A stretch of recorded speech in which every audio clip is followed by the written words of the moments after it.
Hay un momento que muchos creyentes conocen muy bien. Es ese instante después de haber fallado. Después de haber hecho aquello que prometiste que no volverías a hacer. Te quedas solo, en silencio. Y algo comienza a aplastarte desde adentro. Una voz. Pesada. Familiar. Que dice: mira lo que hiciste. Siempre igual. Nunca cambias. ¿Crees que Dios todavía tiene paciencia contigo? Y tú lo llamas arrepentimiento. Pero ¿y si esa voz no fuera de Dios? ¿Y si todo ese peso que has cargado durante años, esa vergüenza que regresa una y otra vez, esa sensación de nunca ser suficiente, no fuera arrepentimiento verdadero, sino algo completamente diferente disfrazado de espiritualidad? Esto no es un tema menor, porque si no sabes distinguir entre culpa religiosa y arrepentimiento genuino, puedes pasarte toda la vida sintiéndote terrible por tus errores sin jamás ser transformado por ellos. Puedes llorar, puedes prometer, puedes sentir una vergüenza profunda, y aún así despertar al día siguiente exactamente igual, cargando las mismas cadenas, repitiendo los mismos patrones, preguntándote por qué Dios no te cambia. No es que Dios no quiera cambiarte, es que la culpa religiosa nunca fue el camino hacia la transformación. Nunca lo fue. Y hoy vamos a entender por qué. La Biblia nos dice algo en 2 Corintios 7:10 que la mayoría de los creyentes ha leído, pero pocos han absorbido realmente en su profundidad. Dice así: la tristeza que es según Dios produce arrepentimiento para salvación, del que no hay que arrepentirse. Pero la tristeza del mundo produce muerte. Dos tipos de tristeza. Misma apariencia externa. Resultados completamente opuestos. Una lleva a la vida. La otra, aunque se sienta espiritual, aunque tenga el lenguaje correcto y los gestos correctos, lleva a la muerte. Y el problema es que desde afuera, y a veces desde adentro, pueden verse exactamente igual. Ambas lloran. Ambas dicen lo siento. Ambas hacen promesas. Pero una transforma y la otra simplemente castiga. Entonces, ¿cómo distinguirlas? No por lo que se siente en el momento, sino por lo que producen con el tiempo. Vamos a abrir esto con cuidado, porque hay personas que llevan años en este ciclo sin saberlo. Y es hora de que eso cambie. La primera diferencia entre la culpa religiosa y el arrepentimiento genuino está en el centro de atención. Cuando caemos en culpa religiosa, toda la energía gira alrededor de nosotros mismos, de nuestra vergüenza, de nuestra imagen, de cómo nos vemos ante los demás y ante nosotros mismos. Los pensamientos suenan así: no puedo creer que lo hice de nuevo. ¿Qué me pasa? Debo ser el peor cristiano del mundo. Todos deben saber lo hipócrita que soy. ¿Cómo me voy a parar en una iglesia después de esto? ¿Notas algo? Yo. La culpa religiosa es profundamente egocéntrica, aunque se disfrace de humildad. El arrepentimiento genuino hace algo diferente. Mueve los ojos hacia arriba, hacia afuera de uno mismo, y los pone sobre Dios. No sobre tu fracaso, sino sobre a quién ofendiste con ese fracaso. Esa es una diferencia enorme. David lo entendió después de cometer los pecados más graves de su vida: adulterio, asesinato encubierto, traición. Y cuando finalmente se quebrantó delante de Dios, no escribió un salmo sobre su vergüenza personal. Escribió en el Salmo 51: contra ti solo he pecado, y he hecho lo malo delante de tus ojos. David no estaba enfocado en lo mal que se sentía consigo mismo. Estaba enfocado en la relación que había herido. Esa es la diferencia entre dolor que transforma y dolor que solo consume. Pregúntate honestamente: cuando te sientes mal después de pecar, ¿estás pensando en Dios o estás pensando en ti mismo? La segunda diferencia es lo que ese peso hace con tu cuerpo y con tu voluntad. La culpa paraliza. Eso es lo que hace. Te clava en el piso. Te dice que eres demasiado sucio para acercarte. demasiado repetitivo para ser perdonado otra vez, demasiado lejos para volver. Y mientras estás clavado en ese suelo, el tiempo pasa, el ciclo se repite y la distancia con Dios no desaparece, crece. El arrepentimiento genuino hace exactamente lo contrario. Te mueve, porque la misma palabra que usan las Escrituras para describir el arrepentimiento implica un giro, un cambio de dirección. No es quedarse en el mismo lugar sintiéndose horrible. Es voltear y caminar hacia otro lado. Jesús cuenta en Lucas 15 la historia de un hijo que tomó su herencia, se fue, lo desperdició todo y terminó en la miseria más profunda. Y el punto exacto del arrepentimiento en esa historia no es cuando estaba tirado en el suelo lamentándose. El punto del arrepentimiento es cuando la Biblia dice, y levantándose, fue a su padre. Se paró, caminó, se movió.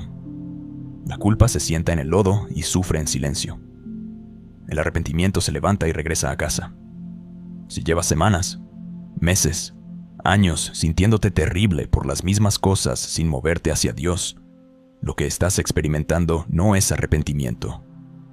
Es una prisión construida de culpa religiosa. Y es hora de salir de ella. La tercera diferencia toca el núcleo de lo que muchos fueron enseñados sobre cómo funciona el perdón.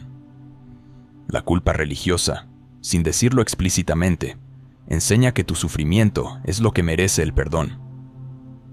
Que si te torturas lo suficiente, si te condenas con la intensidad suficiente, si pasas suficientes días sintiéndote indigno, entonces quizás habrás pagado algo de la deuda.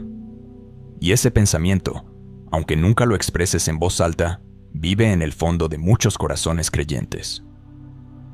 Pero necesitamos decirlo claramente, con todo el amor posible. Eso es una ofensa a la cruz. Isaías 53:5 dice, Él fue herido por nuestras transgresiones, molido por nuestras iniquidades. El castigo de nuestra paz fue sobre Él, y por su llaga fuimos nosotros curados. Jesús no fue a la cruz para reducir tu deuda espiritual. Fue a la cruz para eliminarla por completo. No para que tú también contribuyeras con tu porción de sufrimiento, sino para que no tuvieras que hacerlo nunca. Cuando te castigas a ti mismo con vergüenza interminable después de pecar, inconscientemente estás diciendo que la cruz no fue suficiente, que necesitas añadir algo. Y eso no es humildad. Eso es una negación silenciosa de la obra completa de Cristo. El arrepentimiento genuino no añade sufrimiento a la cruz. Descansa en lo que ya fue terminado allí. Se acerca con las manos vacías, sin intentar pagar lo que ya fue pagado, y recibe lo que Dios ofrece libremente: gracia, restauración y un nuevo comienzo. La cuarta diferencia es quizás la más práctica, y es la que más claridad da cuando se mira con honestidad. ¿Quieres saber si lo que experimentaste fue culpa religiosa o arrepentimiento genuino? Revísalo con el tiempo. La culpa religiosa produce alivio emocional temporal. Te sientes mal, te desahogas, haces promesas, y por un tiempo las cosas parecen mejorar. Pero las semanas pasan, y el mismo patrón regresa. La misma caída, la misma vergüenza, el mismo ciclo, una y otra vez. Eso no es transformación. Eso es un círculo. El arrepentimiento genuino deja una marca diferente. No una cicatriz de vergüenza que duele cada vez que la tocas, sino una marca de cambio real en la dirección de tu vida. No perfecta, no instantánea en todos los casos, pero real, progresiva, orientada en una dirección diferente. La Biblia nos dice en 2 Corintios 5:17, si alguno está en Cristo, nueva criatura es. Las cosas viejas pasaron. He aquí, todas son hechas nuevas. Esa novedad no es un sentimiento. Es una realidad que el arrepentimiento genuino activa en la vida de una persona. Cambian los deseos. Cambian las decisiones. Cambia la dirección.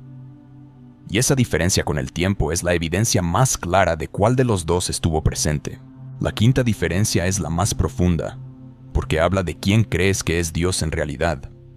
La culpa religiosa pinta a Dios como un juez severo con los brazos cruzados, alguien que lleva la cuenta, que ya casi se ha cansado de ti, que quizás esta vez sí te ha dado por perdido.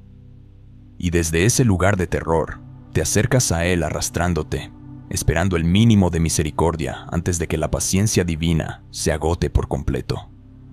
Pero eso no es el Dios de la Biblia. Vuelve a Lucas 15. El hijo pródigo todavía estaba lejos cuando el padre lo vio, y el padre no esperó con los brazos cruzados para ver si el hijo lo merecía. Corrió. La Biblia dice que corrió hacia él. Lo abrazó antes de que el hijo terminara su discurso de disculpa.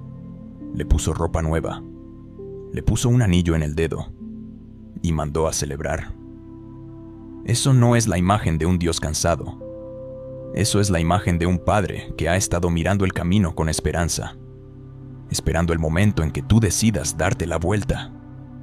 Y en el momento en que genuinamente te arrepientes, no estás caminando hacia el juicio. Estás caminando hacia un abrazo que ya estaba esperándote.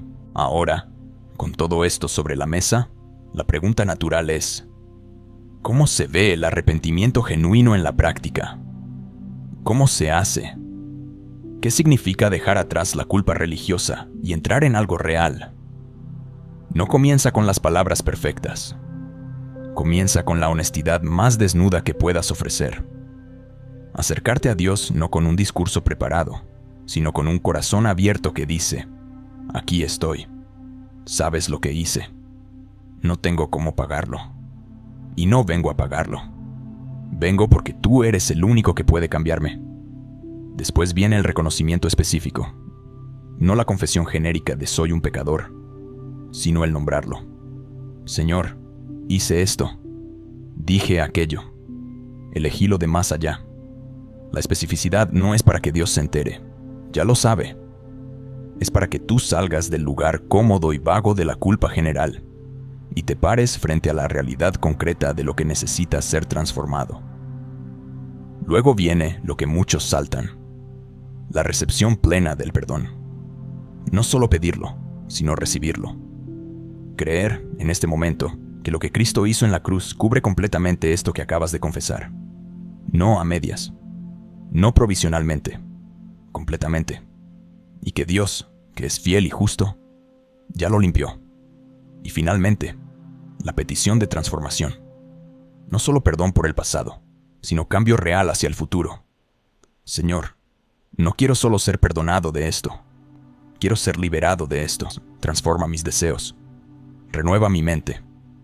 Hazme diferente desde adentro. Ese proceso, honestidad, reconocimiento, recepción y petición de transformación, no es una fórmula mágica. Es el camino de regreso, y funciona cada vez que se recorre con sinceridad. El Salmo 34:18 dice algo que necesitas escuchar si llevas tiempo creyendo que Dios está lejos de ti en medio de tu quebranto. Cercano está el Señor a los quebrantados de corazón, y salva a los de espíritu abatido. No distante, no disgustado, cercano, activamente cercano a los que están en su punto más bajo. Ese es el Dios que te está esperando hoy. No necesitas llegar con todo resuelto. No necesitas haber mejorado primero para merecer acercarte. No necesitas tener las palabras perfectas ni el corazón completamente limpio antes de ir a Él. Puedes ir ahora mismo, tal como estás, con todo lo que cargas, y encontrar que Él ya estaba corriendo hacia ti. La decisión que tienes delante no es complicada, aunque tampoco es fácil. Puedes seguir en el ciclo. Seguir sintiéndote mal, prometiendo cambiar, fallando y volviendo a sentirte mal. Ese ciclo es real y es agotador, y muchas personas lo conocen demasiado bien. O puedes salir de él hoy. No porque de repente lo hayas entendido todo, sino porque has decidido acercarte a Dios con honestidad en lugar de seguir luchando solo con tu vergüenza. La culpa te dice que esperes hasta estar mejor para acercarte a Dios. La gracia te dice que te acerques a Dios para poder estar mejor. Esa diferencia lo cambia absolutamente todo. Si hoy algo en tu interior se movió, si reconociste el ciclo del que llevabas tiempo queriendo salir, escribe esto en los comentarios. Señor, Enséñame lo que significa verdaderamente arrepentirme y recibir tu gracia. Deja que esas palabras sean el comienzo de algo nuevo. No el final de una etapa de culpa, sino el inicio de una temporada de transformación real. Y si este mensaje llegó en el momento exacto en que lo necesitabas, compártelo. Hay alguien en tu vida que también está atrapado en ese ciclo sin saberlo. Y a veces lo único que hace falta es que alguien les muestre la diferencia entre cargar una cadena y soltar una carga. Nos vemos en el próximo.